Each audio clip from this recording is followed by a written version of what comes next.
Subscribe करें हमारे YouTube channel साधना gold को और पाएं वीडियोस सबसे पहले। बेल आइकन दबाना ना भूलें। एक बार गंगा जी के किनारे एक संत की कुटिया, वैश्या की कुटिया भी थी। तो महात्मा जी कीर्तन करते थे तो संत उस वैश्या को बड़ा बुरा लगता था। तो वैश्या ने महाराज बाजारी लोगों से कह के संत की कुटिया में आग लगवा दी। संत बाहर निकल के आगे अच्छा रहा, बोले जल के भस्म हो गई, अब गंगा जी में गोता लगाएंगे। पर भगवान से जो अपराध भगत करे करई, राम रोष पावक सोई जरई। भगवान भक्त सब अपराध सहन कर सकते हैं, पर अपने भक्तों का अपराध सहन नहीं कर सकते। नारद जी आपको किस बात की चिंता है? नारद जी ने कहा मुझे किस बात की चिंता नहीं, पर नारद जी ने इतिहास सुनाया। मैं पृथ्वी पर गया, मैंने सब देखा, पर ये हाल कैसे उनका दुख दूर हो, कैसे उनका बुढ़ापा दूर हो। तो महाराज सनकादियों ने कहा नारद जी चिंता मत करो, ये सत्कर्म कोई और नहीं है, ये भागवत ही सत्कर्म है, दूसरा कोई उपाय नहीं। जाओ जाकर के भागवत जी की कथा का सुंदर मंचन की तैयारी करो। इधर नारद जी महाराज भक्ति ज्ञान वैराग्य को लेकर के, उधर सनकादि महाराज दोनों आकर के जिस जगह मिले वो जगह हरिद्वार की पावन भूमि गंगा जी के पावन तट पर आनंद नाम के घाट पर आकर विराजमान हुए। सुंदर व्यास गद्दी बनाई गई। व्यास गद्दी पर सनक सनंदन सनातन सनत कुमार चारों भैया विराजमान हुए। नारद जी महाराज सामने विराजमान हुए।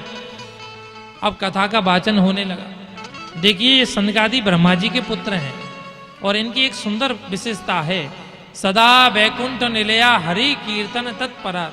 ये चारों भैया हर समय भगवान की लीला में ही मग्न रहते हैं। ये चारों भैया प्रातःकाल होता है स्नान करके संध्या वंदन करके भगवान का भजन करके वो निकल पड़ते हैं। कहीं भी कोई भगवान के भक्त मिल जाएं तो हम बैठ करके उन्हें कथा सुनाएं। कदाचित भैया कोई नहीं मिलता है तो क्या करते हैं, व्यास गद्दी बनाते हैं, 3 नीचे बैठ जाते हैं, 1 ऊपर बैठ जाता है, एक कथा सुनाता है, 3 सुनते हैं, फिर 1 घंटे बाद ऊपर वाले नीचे आ जाते हैं, नीचे से 1 ऊपर चला जाता है। हर समय जो भगवान की कथा में ही लीन रहते हैं, उनको और किसी से आनंद ना लेना ना देना। महाराज कथा वाचन होने लगा। पास में नारद जी महाराज विराजमान हुए तो भृगु जी महाराज ने जाकर सब लोगों में घोषणा कर दी, अरे भैया घर में बैठे बैठे क्या कर रहे हो, चलो चलो कथा हो रही है। तो चारों तरफ से ऋषि मुनि आने लगे।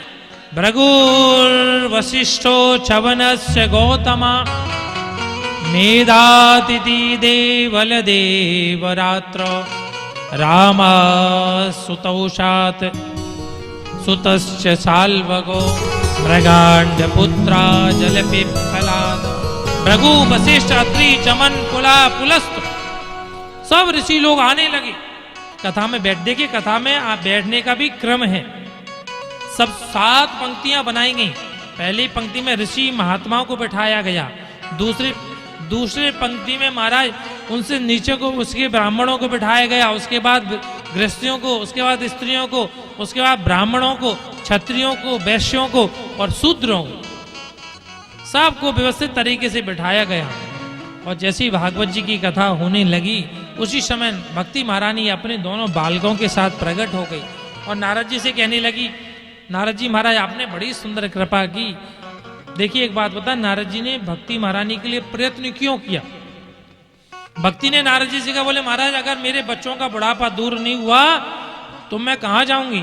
इदम स्थानम परित्यज्य विदेशम गम्यते मया, मैं अमेरिका भाग जाऊंगा अगर मेरे बच्चे जवान नहीं हुए ज्ञान वैराग्य। तो एक बात बताएं भक्ति महारानी क्या कह रही है? भक्ति में ज्ञान का होना बहुत जरूरी है, भक्ति में वैराग्य का होना बहुत जरूरी है। बिना ज्ञान वैराग्य के भक्ति पंगु होती है। हम लोग माला लेके भजन तो करने बैठ जाते हैं पर हमें पता ही नहीं है भजन कैसे किया जाता है भगवान का। आप गाड़ी लेके वृंदावन चल दिए पर रास्ता मालूम नहीं है तो कहां पहुंचोगे? वृंदावन पहुंचोगे? किसी जंगल में भटक जाओगे। भक्ति में ज्ञान साधन मार्ग होता है, सहजता दिलाता है। उद्धव जी महाराज ज्ञानी थे पर भक्त नहीं थे, तो भगवान ने वृंदावन भेजा। ऊदो सूदो है गयो सुन सुन गोपीन बैन, ज्ञान बजाई डुगडुगी और प्रेम बजायो ढोल। उद्धव जी महाराज को जब प्रेम का रंग चढ़ा तो भक्ति ज्ञान सरस हो गया, सुंदर हो गया। महाराज सूखा ज्ञान ऐसा होता है बिना भक्ति के, जैसे बिना घी की रोटी। ऐसे ही भक्ति बिना ज्ञान के पंगु होती है।